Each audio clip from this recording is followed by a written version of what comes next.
اعوذ باللہ من الشیطان الرجیم بسم اللہ الرحمن الرحیم۔ آج ہم سورہ فلق کا آغاز کرتے ہیں۔ پہلے سورہ فلق پڑھیں گے، پھر سورہ ناس، پھر ترتیب سے شروع کریں گے۔ کل کہہ دیجئے، اعوذ میں پناہ مانگتا ہوں، بربی جو رب ہے، الفلق۔ فلق کا مطلب عربی میں ہوتا ہے جو پھاڑ کے نکل کے آئے، لیکن اس کا ہم بامحاورہ ترجمہ کرتے ہیں صبح۔ کہہ دیجئے کہ میں پناہ مانگتا ہوں صبح کے رب کی، من سے، شرری شر سے، ما۔ اگر ما شروع کے یعنی فقرے کے شروع میں ہو تو اس کا مطلب ہوتا ہے نہیں، اگر یہ درمیان میں ہو تو اس کا مطلب ہوتا ہے وہ جو خلقہ اس نے پیدا کی، من شرری ما خلق اس کے شر سے جو اس نے پیدا کی یعنی مخلوق، ومن شرری اور شر سے، غاسقن غاسق کہتے ہیں رات کا اندھیرا، اذا جب، وقبہ وہ پھیل جائے یعنی رات کے اندھیرے کے شر سے جب وہ پھیل جائے، ومن اور سے، شرری شر سے، نفاسات۔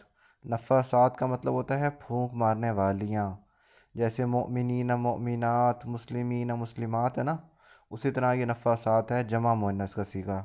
اور پھونک مارنے والیوں کے شر سے، فی کا مطلب ہوتا ہے میں، عقد۔ عقد کہتے ہیں گرہ کو، گانٹھ لگاتے ہیں نا جو، عقد عربی میں بھی گرہ کو کہتے ہیں، نکاح کے ساتھ شاید استعمال ہوتا ہے یہ۔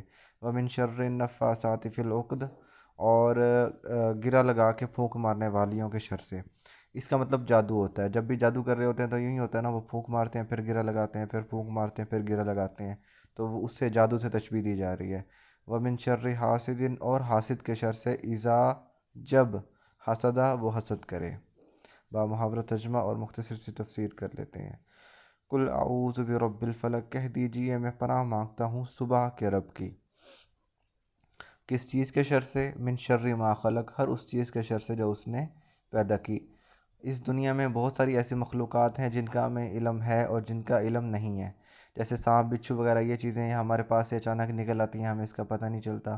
اور دوسرا جنات اور شیاطین وغیرہ بھی تو ہیں نا، تو ہمیں نہیں پتہ کون سا شر ہے، اس لیے تمام کے تمام شروں سے پناہ ہوگی۔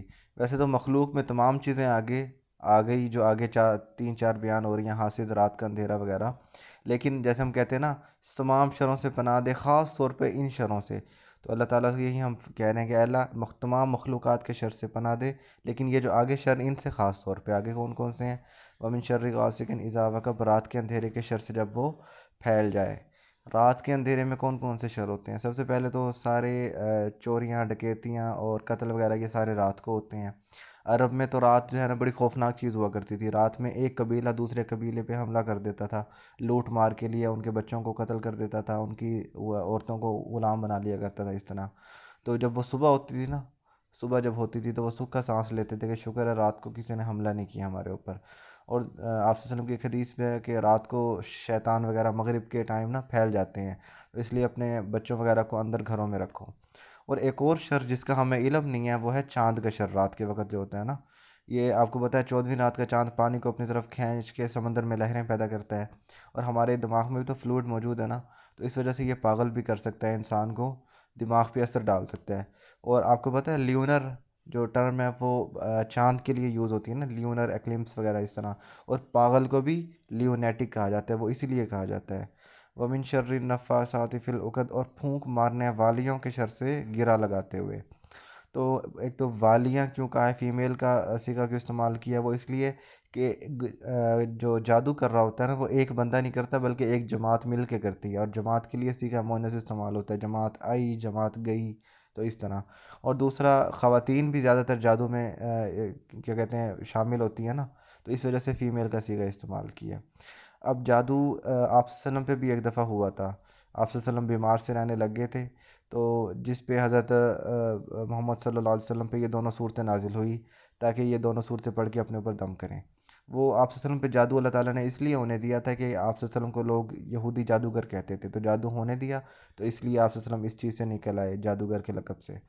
اور جادو کے بارے میں ایک اور چیز ذہن میں رکھ لیں کہ کوئی بھی کسی پہ بھی جادو کروا دے تو نتیجہ نہیں نکلتا، بلکہ اگر کسی کا نقصان ہوا بھی صحیح ہے تو وہ جادو کی وجہ سے نہیں، بلکہ وہ اس کے نصیب میں آلریڈی لکھا ہوتا ہے۔ آپ نے کسی کا جادو کروایا کسی پہ کہ اس کا ایکسیڈنٹ ہو جائے، تو اور اس کا ایکسیڈنٹ ہو گیا، تو آپ نہ بھی کرواتے تو بھی ایکسیڈنٹ ہونا تھا، اس کے نصیب میں لکھا تھا، لیکن چونکہ اب آپ نے جادو کروایا ہے تو وہ اس کا گناہ آپ کے کھاتے میں آ گیا، آپ کے اعمال نامے میں لکھا گیا۔ تو جادو کے بارے میں اتنی پریشان ہونے کی ضرورت نہیں ہے۔ وَمِن شَرِّ حاسد اذا حسد، اور حاسد کے شر سے جب وہ حسد کرے۔ کیوں حاسد کے شر سے کیوں پناہ دی گئی؟ کیونکہ ایک تو ہمیں پتہ نہیں ہوتا حاسد ہے کون، اور دوسرا ہمیں یہ نہیں پتہ ہوتا کہ وہ پلاننگ کیا کر رہا ہے ہم سے نا، ہمارا نقصان کرنے کی۔ حسد یہی ہوتا ہے نا کہ جب آپ کسی کے پاس کوئی نعمت دیکھو اور پھر آپ کے دل میں یہ تمنا ہو میں اسے چھین لوں، تو اب ہمیں نہیں پتہ وہ کیا کیا تدبیریں کر رہا ہے ہم سے نعمتیں چھیننے کی ہماری۔ تو اے اللہ وہ جو بھی پلاننگ کرتا رہے ہمیں اس سے پناہ دے۔ تو یہ سورہ فلق کی تفسیر تھی۔ جزاک اللہ۔